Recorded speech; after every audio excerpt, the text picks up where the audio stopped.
नमस्कार, मैं doctor Ritu Dubey, assistant professor philosophy, government Meera girls college Udaipur. आज मैं बीए सेकेंड ईयर फिलॉसफी के फर्स्ट पेपर लॉजिक तर्कशास्त्र पर चर्चा करूंगी और आज हम अध्ययन करेंगे निरपेक्ष न्याय वाक्य का, कैटेगोरिकल सिलोजिज्म का।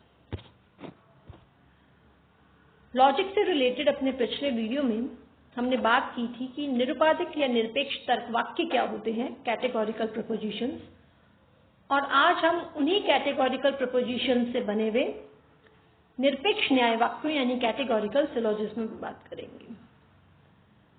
जो निरपेक्ष न्याय वाक्य है वो निरुपाधिक तर्क वाक्यों के एक विशिष्ट क्रम से, एक विशिष्ट प्रकार से व्यवस्थित होने पर ही बनते हैं।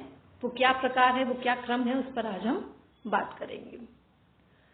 बहुत ही सरल शब्दों में कहूं तो जो निरपेक्ष न्याय वाक्य है, कैटेगोरिकल सिलोजिज्म, वो एक वाक्य नहीं है बल्कि वो एक युक्ति है, आर्गुमेंट। और युक्ति में हम पढ़ चुके हैं कि जिसमें दो आधार वाक्य होते हैं और एक निष्कर्ष होता है। उन आधार वाक्यों से निष्कर्ष का निगमन होता है। लेकिन जब मैं ये कह रही हूं कि वो निरपेक्ष न्याय वाक्य है, इसका मतलब है कि वो जो युक्ति है जिसमें दो आधार वाक्य और निष्कर्ष है, वो तीनों ही, दो आधार वाक्य प्लस एक निष्कर्ष, वो तीनों ही निरपेक्ष तर्क वाक्य होते हैं, निरुपाधिक तर्क वाक्य, कैटेगोरिकल प्रपोजिशन। तो अब अगर हम विस्तार से देखें पहले तो न्याय वाक्य क्या है, फिर उसके आगे जो शब्द जोड़ा है निरपेक्ष न्याय वाक्य वो क्या है, फिर उसके आगे एक शब्द जोड़ा जाए अगर मानक निरपेक्ष न्याय वाक्य, तो उसका अर्थ क्या है। सबसे पहले न्याय वाक्य, सिलोजिज्म, वो क्या है। न्याय वाक्य वो युक्ति है, आर्गुमेंट है, जिसमें दो आधार वाक्यों से एक निष्कर्ष का निगमन किया जाता है, यानी कि एक निष्कर्ष का डिडक्शन होता है, उसमें डिराइव किया जाता है वो। फिर निरपेक्ष न्याय वाक्य वह युक्ति है जिसमें तीन निरपेक्ष तर्क वाक्य होते हैं, है ना।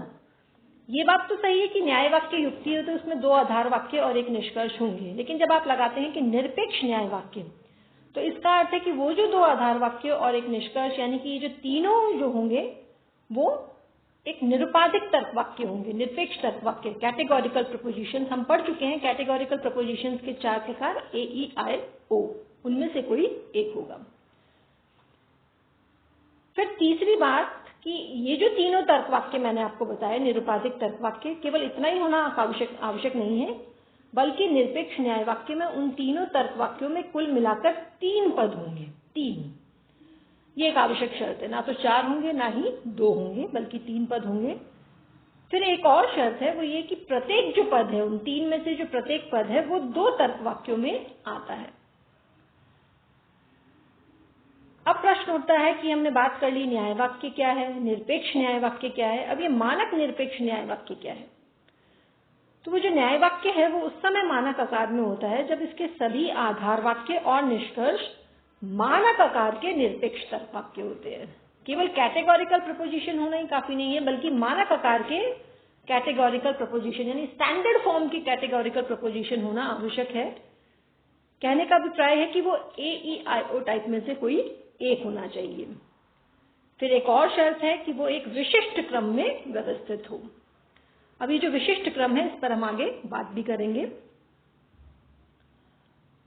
अब हम सबसे पहले देखें कि ये जो मानक निरपेक्ष न्याय वाक्य है उसका निष्कर्ष, उस पर अगर हम विचार करें तो इसका जो निष्कर्ष होगा वो एक डेफिनेटली मानक निरपेक्ष तर्क वाक्य होगा, यानी कि एक स्टैंडर्ड कैटेगोरिकल प्रपोजिशन होगा, या यूं कहूं कि वो AEIO में से कोई एक होगा।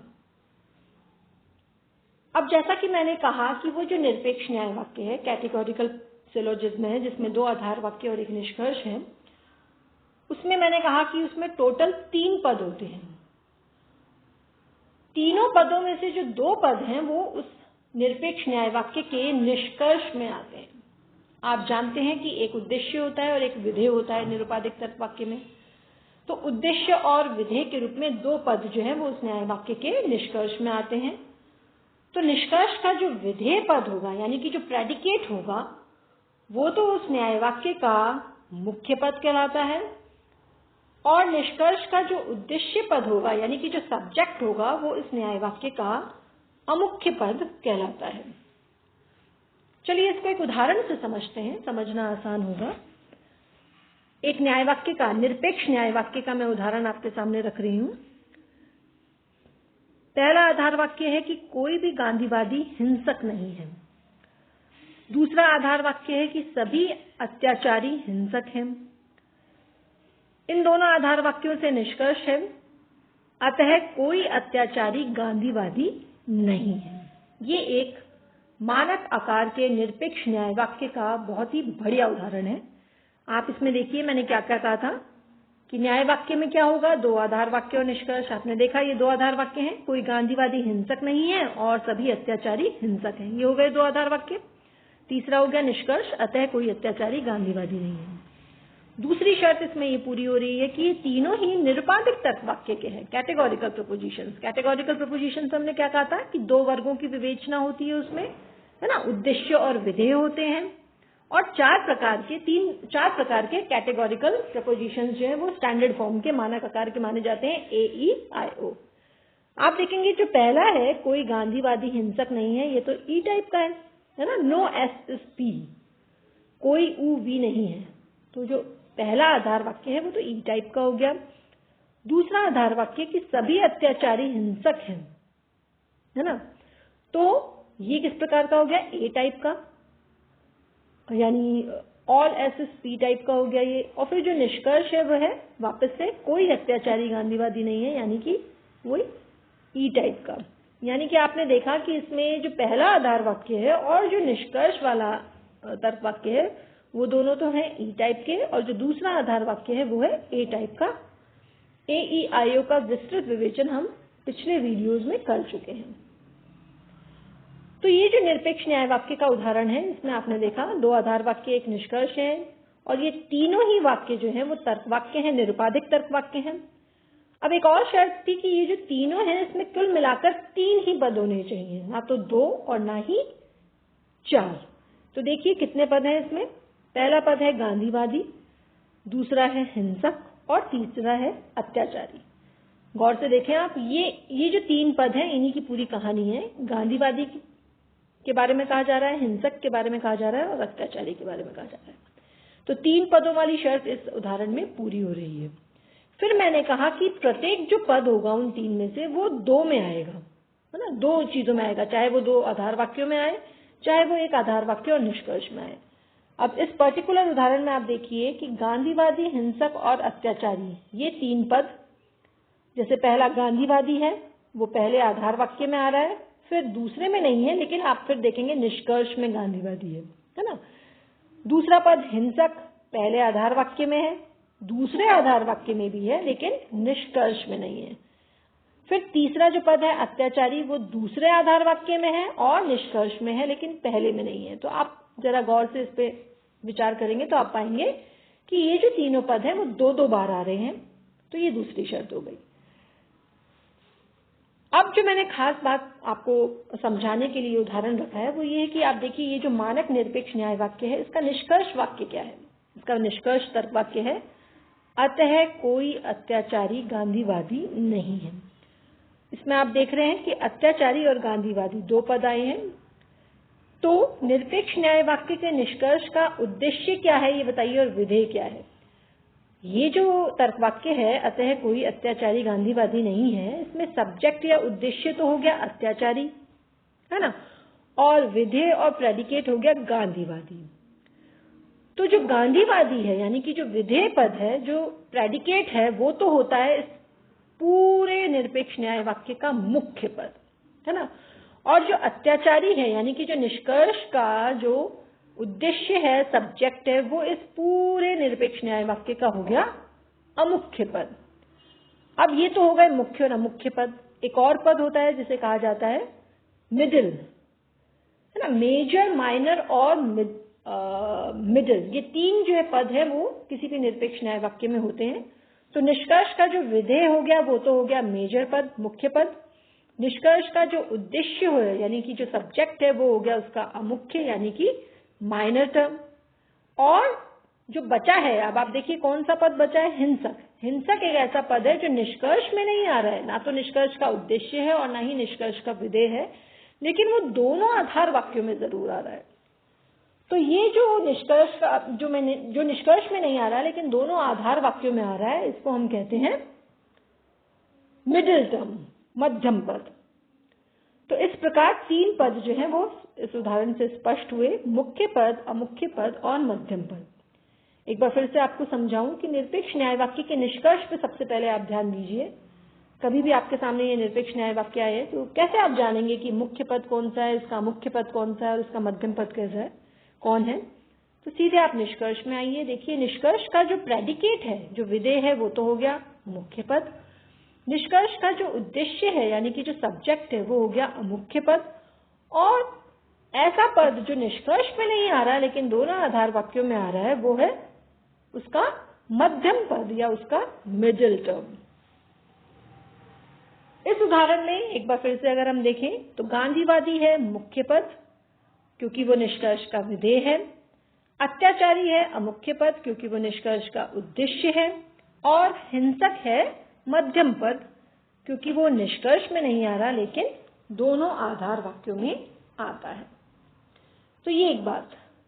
इसके आगे एक और समझने वाली बात है, वो ये है कि क्यों हम मुख्य अमुख्य पर इतना जोर दे रहे हैं, क्या फर्क पड़ता है मुख्य पद, अमुख्य पद और मध्यम पद की स्थिति से।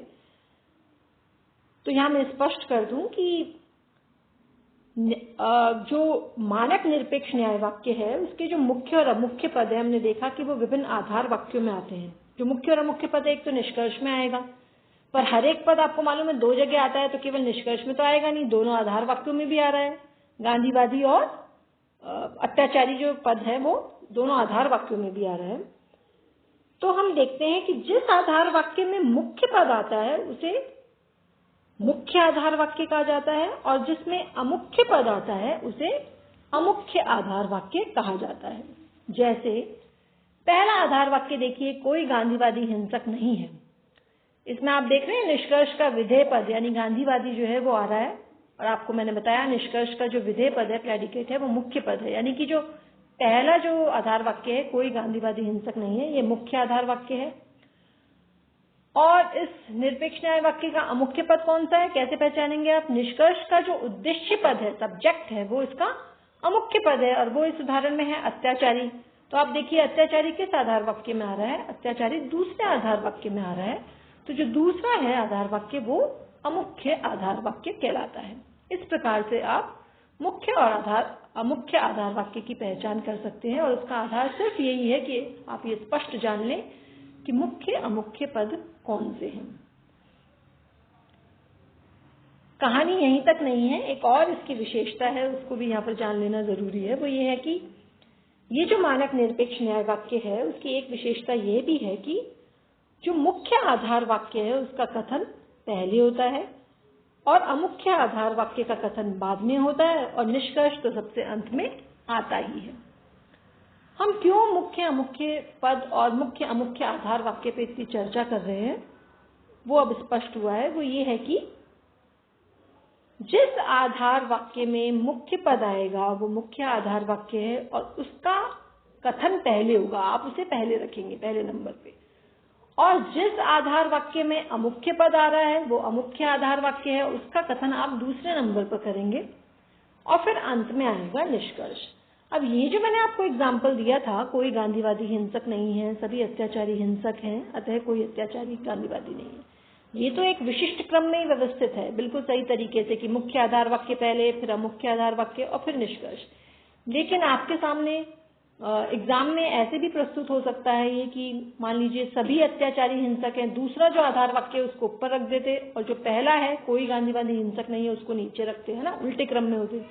तो आपको सबसे पहले तो ये जानना होगा कि क्या इनका क्रम सही है, क्या मुख्य आधार वाक्य पहले आया है कि अमुख्य। वो कैसे जानेंगे आप? मुख्य और अमुख्य पद की स्थिति से। तो सबसे पहले आप उसका क्रम ठीक कर लें। जैसा कि मैंने कहा कि निरपेक्ष न्याय वाक्य में विशिष्ट क्रम जो होता है वो मायने रखता है कि पहला मुख्य आधार वाक्य रखेंगे और दूसरा आप अमुख्य आधार वाक्य रखेंगे, और सबसे लास्ट में आप निष्कर्ष का कथन करेंगे। तो ये था निरपेक्ष न्याय वाक्य कैटेगोरिकल सिलोजिज्म। धन्यवाद।